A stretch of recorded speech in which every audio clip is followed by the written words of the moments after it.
Who's doing it? Who is winning your heart? One of you is bound to be trying. That is for sure. Is Micro Four Thirds still a viable option? Where'd you go, son? Don't leave me. Like my hopes for Micro Four Thirds. I'll leave. All I want is the perfect camera. All I want is the perfect camera. So we got an interesting battle here. Hopefully we're in focus on either of them. But we got a full frame versus Micro Four Thirds battle.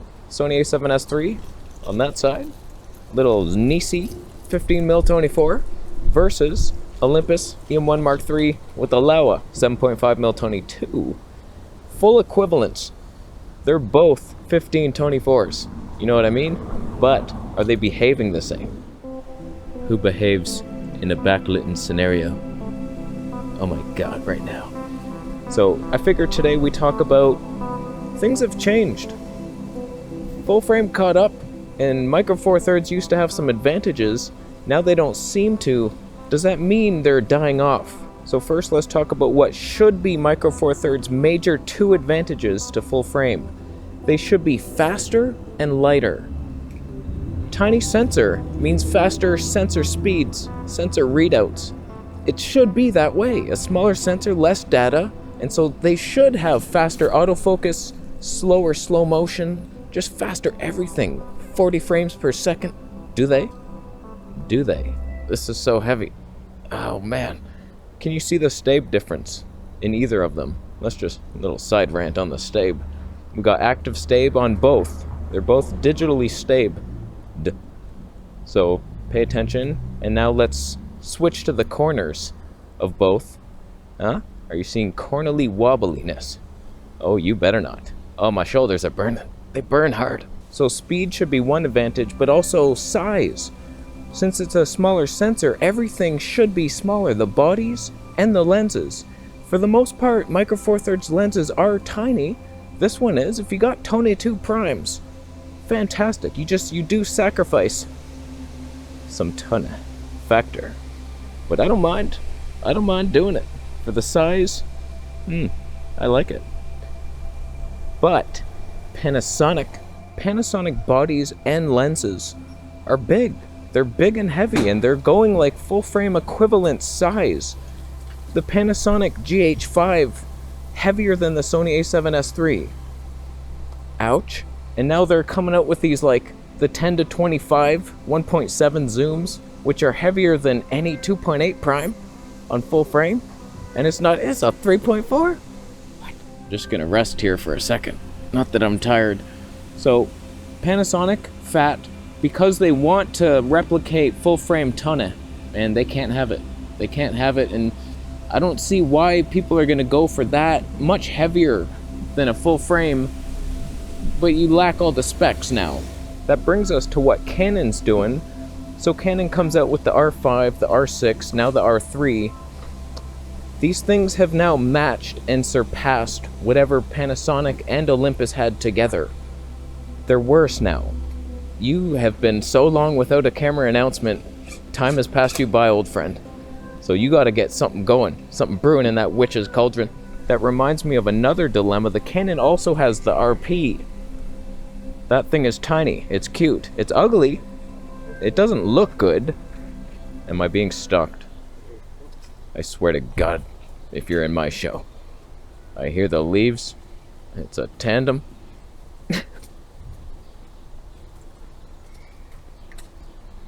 I'll be honest with you, I changed my mind a lot. The Panasonic G9 versus the R, I preferred the G9 until I got the 35mm 1.8 on the Canon, and then I preferred the Canon. So don't come here for actual advice, because next week it'll be different. But so G9, in my opinion, is the better quality video than the RP, but most people don't care. They just see full frame and light. You got that 16mm prime on an RP. Like, what? That's lighter than anything Micro Four Thirds could even invent in the future.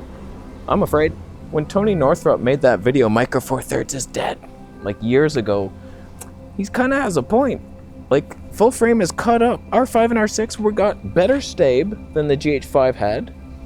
8K, 4K 120p, Canon color science. That's all the notes I wrote down. Sony A7S III has better autofocus, animal eye detect now in one of their cameras, not mine, you piece of shit. It's also got 240 frames per second and it's lighter than the GH5.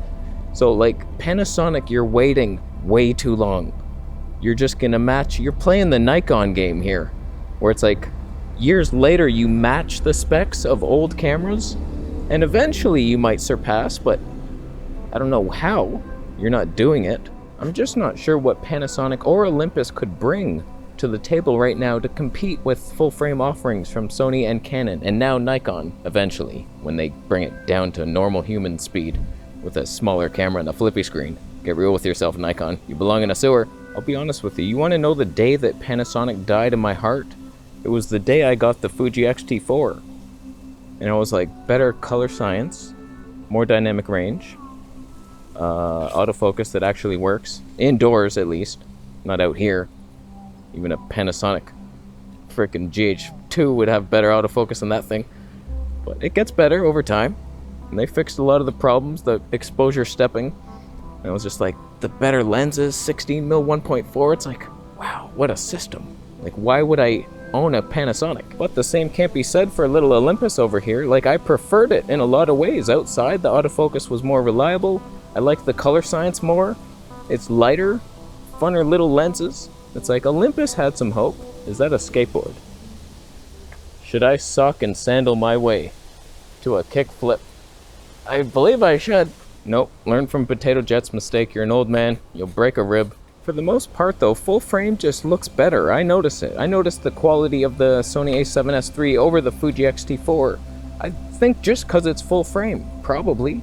So, oh man, Micro Four Thirds, you have a lot of catching up to do, and you gotta go back to your roots to be tiny, with a bunch of tiny little 22 primes and light bodies that are even smaller than this, but like a better processor, somehow controlling that heat, and just having faster, better spec'd cameras that are lighter and smaller, and cheaper. Don't forget that, Olympus. You can lower the prices sometimes.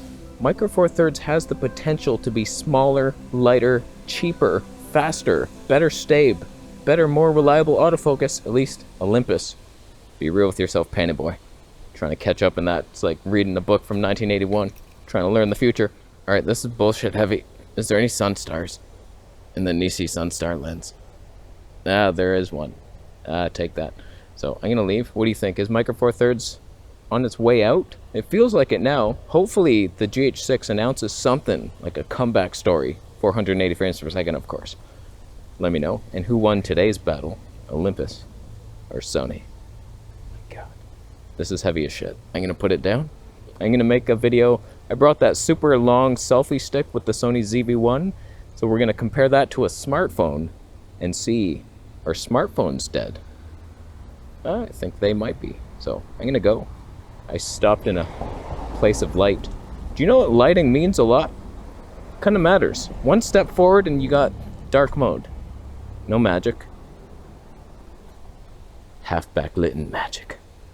Wow. Lighting is everything. That's a bitch. Alright, I'm gonna leave after you buy a Camera Conspiracies t-shirt. If you click the subscribe button, you win cake.